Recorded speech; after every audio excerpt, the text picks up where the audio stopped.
Gérald Darmanin moqué par les soulèvements de la Terre après l'annulation de leur dissolution. Gérald Darmanin moqué par les soulèvements de la Terre après l'annulation de leur dissolution. Le mouvement écologiste a réalisé un clip vidéo du ministre de l'Intérieur inspiré du dessin animé Bip Bip et Coyote.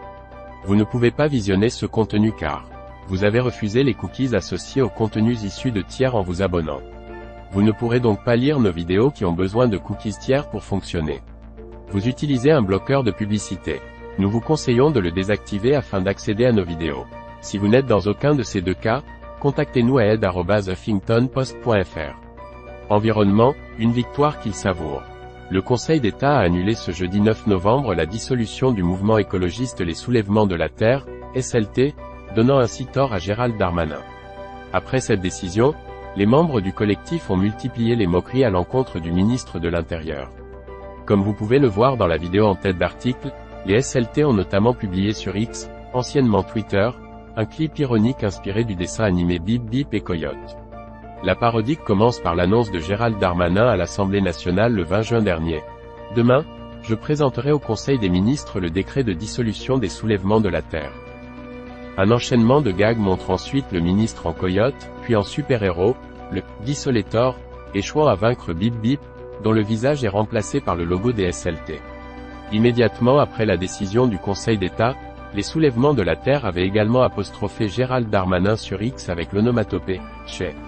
Ce mot, originaire de l'arabe du Maghreb, signifie « bien fait pour toi ».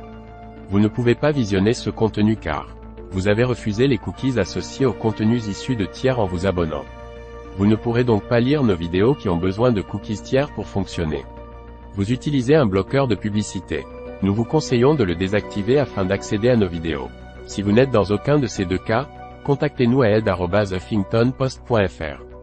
Pas de commentaires. Gérald Darmanin n'a pour sa part pas réagi à la décision du Conseil d'État, qu'il a de nombreuses fois qualifiée d'organisation écoterroriste.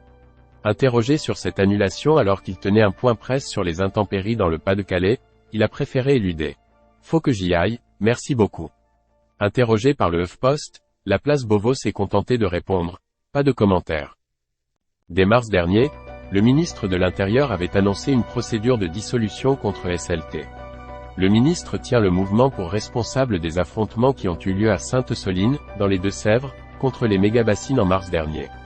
7 personnes sont poursuivies pour l'organisation de 2 manifestations, en octobre 2022 et mars 2023, interdites par la préfecture des Deux-Sèvres. Après cette première victoire, les soulèvements de la Terre affirment vouloir intensifier leur lutte, dans un communiqué publié en fin d'après-midi. Nous allons multiplier les blocages, les occupations et les désarmements pour défendre la terre et l'eau comme commun, citant notamment les chantiers contre l'A69 à Castres, et la construction d'une méga-bassine en Limousin. À voir également sur le HuffPost. Vous ne pouvez pas visionner ce contenu car vous avez refusé les cookies associés aux contenus issus de tiers en vous abonnant. Vous ne pourrez donc pas lire nos vidéos qui ont besoin de cookies tiers pour fonctionner. Vous utilisez un bloqueur de publicité. Nous vous conseillons de le désactiver afin d'accéder à nos vidéos. Si vous n'êtes dans aucun de ces deux cas, contactez-nous à aide@huffingtonpost.fr. Plus, envoyez une correction. Facebook, Instagram, Twitter, YouTube, Dailymotion, Flipboard, Newsletter, RSS.